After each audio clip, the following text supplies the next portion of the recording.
સારું હાલું જતું હોય, ખોટું હાલું જતું, પણ નથી ખબર પડતી એની વાત તો ચોખ્ખી જ કરે ને. આ કર્મની વાત કરે કે કર્મ તમે ખરાબ કરો તો તમારે ભોગવવું પડે.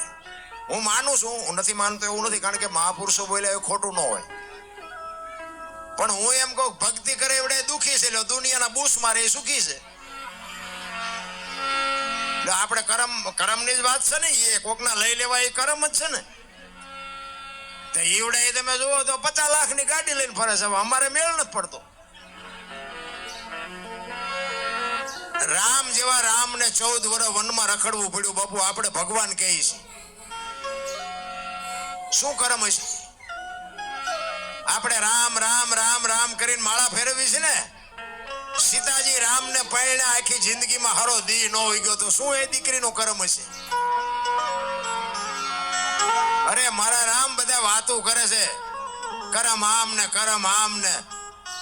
દ્રૌપદીના ચીર લૂંટાતા ત્યાં કોણ નતું? કાળના જડબા ચાલીને ઉભા રાખે એવા પાંડવો હતા. કેટલા કેટલા વીર પુરુષો બેઠા હતા. દીકરીનો શું ગુનો હતો આખી દુનિયાને ખબર છે. શું એનો કર્મ? અખિલ બ્રહ્માંડનો માલિક કૃષ્ણ પરમાત્મા જેને વિશ્વ બનાવ્યું હોય એને ખબર ન હોય કે આ બેસ તો ભીલ મન બાણ મારશે, એને ખબર ન હોય. કૃષ્ણ પરમાત્માને ભીલના બાણથી વીંધી નાખે, એનું શું કર્મ હશે? અરે થઈ થાવીને થાશે આવો ત્રિકાળ જ્ઞાની મહાપુરુષ ગંગાનો પુત્ર ભીષ્મ છેલ્લે બાણની પથારીમાં ઊભું પડ્યું, એનું શું કર્મ હશે? અરે મૃત્યુ જેનું રોકી શકે, યમના દૂત જેને લેવા માટે આવે અને યમના દૂતને એમ કે 6 મહિના પછી આવજે બાપુ, પોતાનું મોત રોકી શકે એવો સમર્થ ને સિદ્ધ પુરુષ, એને બાણની પથારીમાં ઊભું પડ્યું, શું કર્મ હશે? ગંગા જેવી જનેતા મારા રામ, તમે વિચાર કરજો. કૌરવ પાંડવોનું યુદ્ધ થયું ને, એક નાની વાત ભીષ્મની, આ માની વાત મારે કેવી છે. જોકે મને બાપુ દીકરીઓની વાતો કરી મને બહુ ગમે છે, પણ અમુક દીકરીઓ બાપુ ના અમુક દીકરીઓના બાપુ પ્રસંગ હું સાંભળું છું ને તે મને એમ થાય હો. એક મા બાપે બાપુ નાની એવી દીકરી હોય એના ઉછેર માટે મા બાપે કેટલી મહેનત કરી હોય. બધું એને લઈ આવ્યું હોય, ભણાવ્યું હોય, ગણાવ્યું હોય, એને કપડા જે કીધા હોય કપડા લીધા હોય, વાહન કીધું હોય વાહન લઈ દીધું, મોબાઈલ કીધું મોબાઈલ લઈ દે, અને એના કાળજા ઉપર પગ મૂકીને દીકરી બાપુ વહી જાય. અમુક દીકરીઓ બાપુ એમ કે આ મારા મા બાપ નથી, તેથી મા બાપના હૃદય ઉપર શું વીતતી છે ભલામણ. અરે હાથ જોડીને કહું છું બાપુ આવું પગલું ન ભરતા મારા બાપ. તમે જિંદગીમાં કોઈ દી ક્યાંય તમે છૂટી નહીં શકો રામ. અરે અમુક મા બાપ બાપુ એની આંખોમાં આહુડા હુકાતા નથી, એને રોકવા હોય તો રોકાતા નથી. શું બાપુ કેવા પગલા ભર્યા છે? મારો કહેવાનો અર્થ એ છે, સમય મળ્યો છે આનંદ કરી લ્યો, મોજ કરી લ્યો. બાકી બાપુ તમે ધારો છો એટલી બધી જિંદગી હારી નથી રાખી. કૌરવ ને પાંડવો બે જયારે યુદ્ધમાં આવ્યા ને 18 દિવસના યુદ્ધની રચના બાપુ ભીષ્મને બધી ખબર હતી. આમાં કેટલા મરવાના છે, કોનો વિજય થવાનો છે, શું બનવાનું બધી ખબર હતી, પણ યુદ્ધ નો રોકી ગયો એવો સમર્થ પુરુષ. હામાં રથ આવીને ઉભા રહ્યા ને. કૃષ્ણ પરમાત્માને ભીષ્મ પિતા કહે છે, દુર્યોધનના પક્ષમાં છે, કૌરવના પક્ષમાં, અને કૃષ્ણ પરમાત્મા છે પાંડવના પક્ષમાં. ભીષ્મ પિતા કહે છે કૃષ્ણ પરમાત્માને કે કૃષ્ણ તમે જે પક્ષમાં હોય ને પક્ષ કોઈ દી હારે નહીં, મને બધી ખબર છે, પણ આ દુર્યોધનનું મેં અનાજ ખાધું એટલે એનો સેનાપતિ બન્યા વગર મારે છૂટકો નથી. મને ખબર છે અમારો પરાજય જ થવાનો છે. ત્યારે કૃષ્ણ પરમાત્મા કહે છે ના દાદા, મારે કઈ હથિયાર બથિયાર ઉપાડવાના નથી, હું તો અર્જુનનો રથ લાવનાર સારથી છું, એ મથવાનું તમારે બેયને. ભીષ્મ પિતા મનમાં વિચાર કરે કે બીક તારી એકની જ લાગે છે ને, કે આમાં કોની તાકાત છે કે મને હરાવી શકે. ઈ કે તું હથિયાર ન પાડે એવું કોઈ દી બને નહીં. અને કૃષ્ણ પરમાત્માએ પ્રતિજ્ઞા કરી કે કુરુક્ષેત્રના મેદાનમાં યુદ્ધ ગમે એવું જામે, હું હથિયાર નહીં ઉપાડું. આમ પાણી મૂક્યું અને તરત જ ભીષ્મ પિતાએ પ્રતિજ્ઞા કરી, હો ભાઈ, ઈ કે કુરુક્ષેત્રના મેદાનમાં બગડાટી બોલતી હોય, જો તને હથિયાર ન ઉપડાવું તો હું ભીષ્મ નહીં, જ્યાં લખું ત્યાં લખી લ્યો. અને ચોથા દિવસનું યુદ્ધ હતું ને, તેથી દુર્યોધન દાદા ભીષ્મને કહે છે કે દાદા તમે ખાવ છો મારું, મારા ભેગા રહ્યો છો, મારો રથ, મારા હથિયાર, અને અર્જુનને મારો એ તમારા ડાબા હાથનો ખેલ છે. 4 દી થી યુદ્ધ તમે અર્જુનને મારી ન શકો, આ તો કમાલ નો કહેવાય. कल की पार्टी was amazing और मिसेस मेहरा का वो blue dress it was so gorgeous. Feel dress का कलर.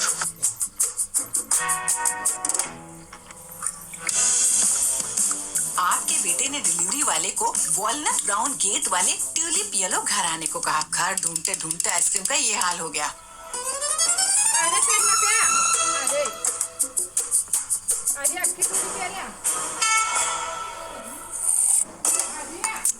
मेरी ग्लेशियर ब्लू वाली फाइल देना.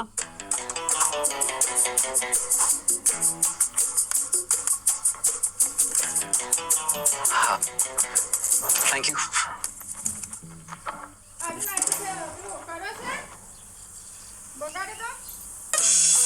सिंग Singh. Okay last 2 words Singh and Chadha और फर्स्ट वर्ड हुपला रे. Crimson red. Hippie red. Times up. Hippie red Singh Chadha. Seriously तुम्हारे बेडरूम के लिए परफेक्ट पिंक ढूंढ रहा था. फिर जेके मैक्स पेंट्स का शेड कार्ड देखा और पता चला कि पिंक ही नहीं हर कलर में इतनी वैरायटी है. बस तभी से वो कलर से ऑब्सेस हो गया.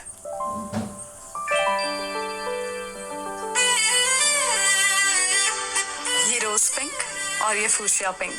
तुम जो भी पिंक लगाओगे मेरा फेवरेट हो जाएगा. इस होली घर ले आए खुशियों के रंग. जेके मैक्स पेंट्स की ओर से आपको होली की हार्दिक शुभकामनाएं. बड़े दिन बाद इतना फ्रेश हरा पालक मिला है. डैड फिर से हरा. हाँ पता है आयरिश ग्रीन ना. बाप को सिखा रहा है.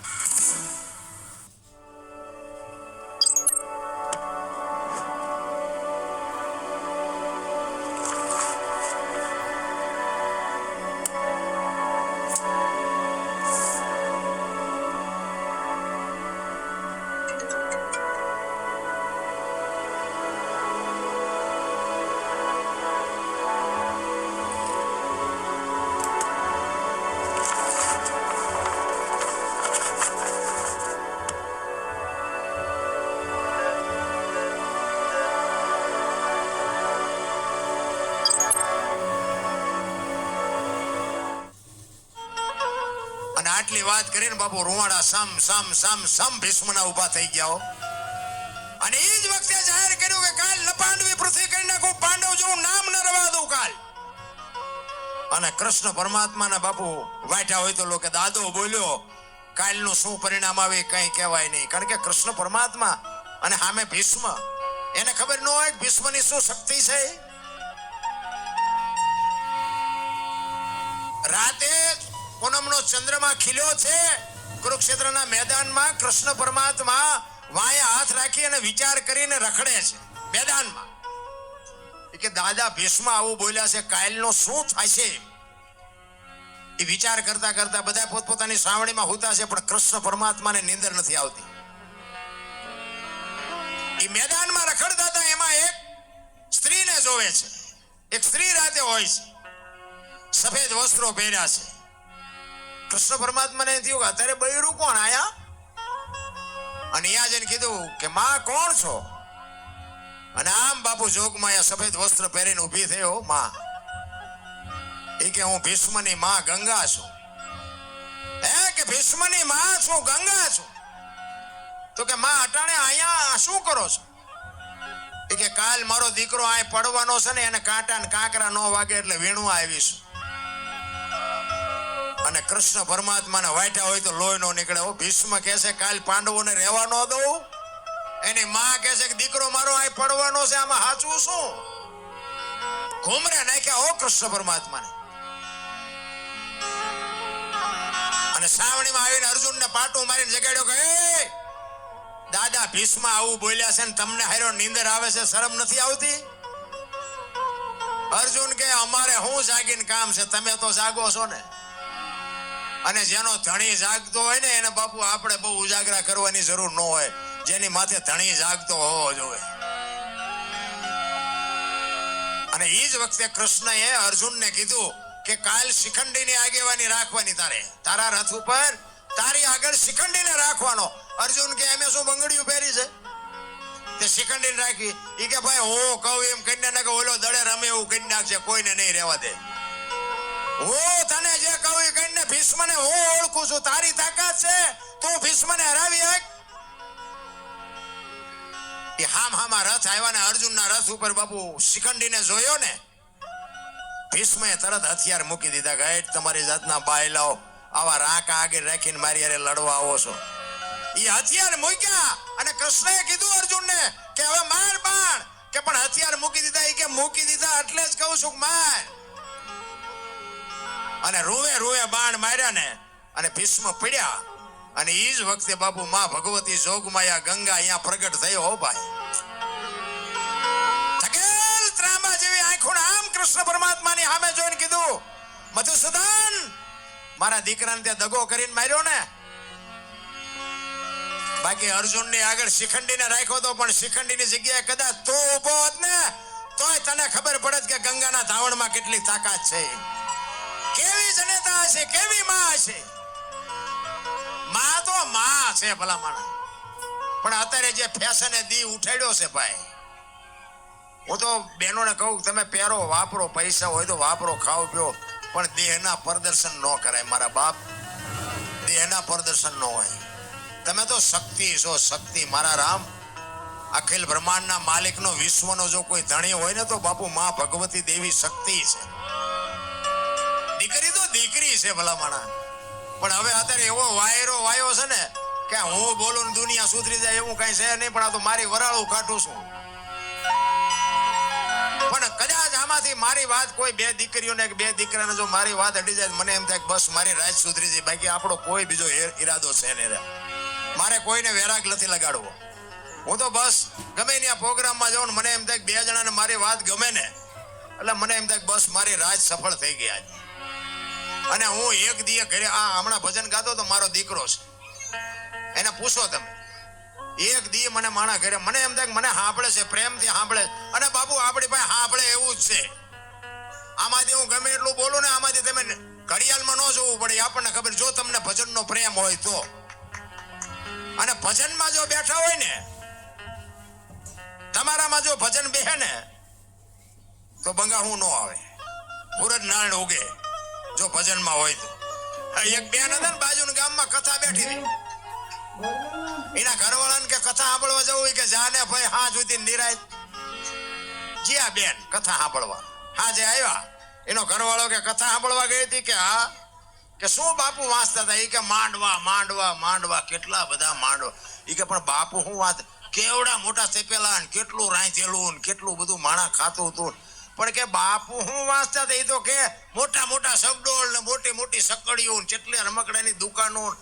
પણ એ કે બાપુ હું વાંચતા હતા? એ કે એટલા બધા માણામાં થોડું સંભળાય. નકરી બહાર બહાર જ રખડી. કથામાં બેઠી હોય તો કથા એનામાં બેહે ને. એમ આપણને નથી લાગતું આપણે હજી બહાર બહાર રખડતા હોય એવું નથી લાગતું? એક કાકા છે ને, કાકા કથામાં જતા, એટલે કથામાં નહીં જાત્રામાં હાલી તે ખાટલો ભેગો લઈ જાય, ભેગો ખાટલો લીધેલો. કોકે કીધું કે ખાટલો હાલીને જવું ને ખાટલો, એ કે મને હેઠે ની અંદર ન આવે. તે 100 કલાક ખાટલામાં હોય ને 18 કલાક ખાટલો ઉપાડે. આપણને એવું નથી લાગતું? જોઈ છે 2 રોટલી વજન કેટલો ઉપાડવી આપણે, 18 કલાક નો ઉપાડતા એવું નથી લાગતું? માપે માપે હાલો. બાકી મારો નાથ કીડીને કણ હાથીને મણ બાપુ 1000 હાથ વાળો પૂરું કરે છે. ભલે આપણે પુરુષાર્થ કરવો પડે, એમાં કોઈ મારી ના નથી, પણ માપે માપે. આપણી પાસે કાંઈ નહોતું ને એટલું બધું આપ્યું. આવા મકાન આપણા ગઢે ભાડ્યા હતા. વરસાદ થાય તો આખા ઘરના બકડીયા લઈને રખડતા હોય, દંદુડિયું જ થતી હોય. એટલે હું ઉચારે 3 માળના મકાન છે તો સંતોષ નથી ભલા મને. મારો કહેવાનો મીનિંગ કઈક બાપુ માપતો હોય ને, પછી હજી લાય ત્યાં ફડાઈ ગયો, ફૂટી જાય ગયા. તો આ ભેગું કરી ખાવાનું કોને ક્યારે? પછી તો વાયા જો પરજા હારી હોય તો વાંધો નહીં, નાખે તો સુગારમાં 2 બાઈટમાં પૂરું કરી નાખે.